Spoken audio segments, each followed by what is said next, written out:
विपक्ष आज पटना में 15 पार्टियां एकजुट होने की तैयारी कर रही हैं, क्योंकि 2024 का लोकसभा चुनाव है। इसको लेकर विपक्ष पूरी तैयारी आज पटना में कर रहा है। इसी मुद्दे पर हमारे साथ बीजेपी राज्यसभा सांसद अनिल अग्रवाल जी मौजूद हैं। सर, बहुत बहुत स्वागत है। सर, विपक्ष आज एकजुट होने की तैयारी कर, इसको लेकर क्या कहेंगे?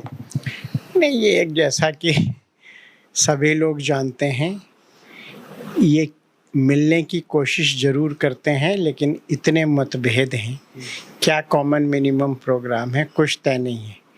आज भारत की जनता बहुत समझदार हो गई है।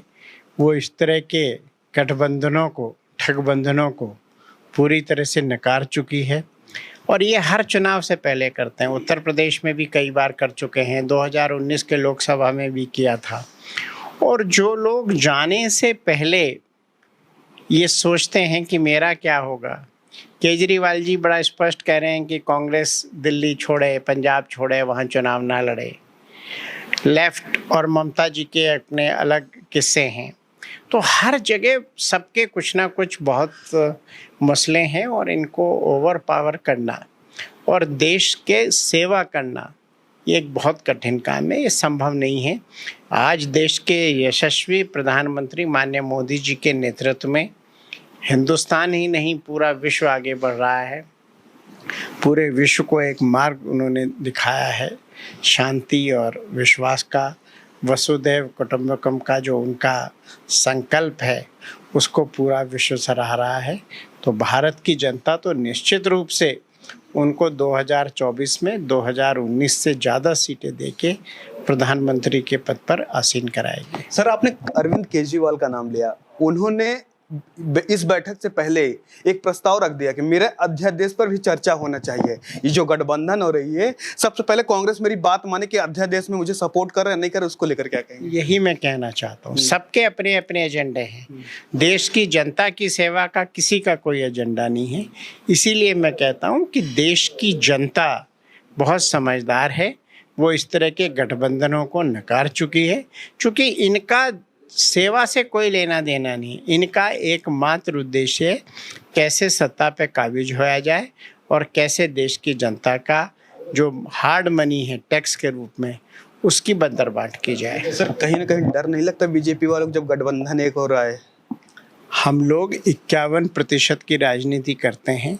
भारतीय जनता पार्टी के कार्यकर्ता, नेता 24/7 जनता के बीच में रहते हैं, इसलिए हमको डरने की आवश्यकता नहीं। और हम लोग इस तरह के गठबंधनों का कई बार सामना कर चुके हैं। प्रधानमंत्री नरेंद्र मोदी अमेरिका दौरे पे हैं, सर, उनको लेकर क्या कहेंगे? नहीं, पूरा विश्व इस दोस्ती को सराह रहा है। जिस प्रकार से भारत के 140 करोड़ नागरिकों का सम्मान बढ़ा है, निश्चित रूप से माननीय प्रधानमंत्री जी को मैं बधाई दूंगा और शुभकामना दूंगा।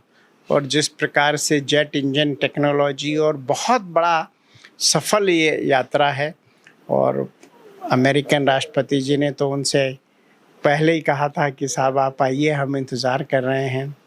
ऑस्ट्रेलियन हेड कहते हैं मोदी इज़ द बॉस।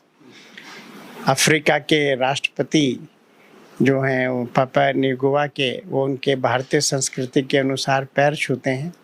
तो ये माननीय मोदी जी का न केवल हिंदुस्तान, पूरे विश्व में एक मान सम्मान बढ़ रहा है और निश्चित रूप से इससे भारतीय जनता का भी 140 करोड़ भारतीयों का सम्मान बढ़ रहा है। सर, लोकसभा की 80 सीट है यूपी में, तो 2024 में कितनी सीट आएगी, क्या आंकड़े लग रहे हैं? हम लोग 80 की 80 सीटें जीतने जा रहे हैं और ये अतिशयोक्ति नहीं होगी। आप देखिएगा रिजल्ट, जिस प्रकार से उत्तर प्रदेश में काम हुआ है माननीय मोदी जी, माननीय योगी जी के नेतृत्व में, वो अभूतपूर्व है।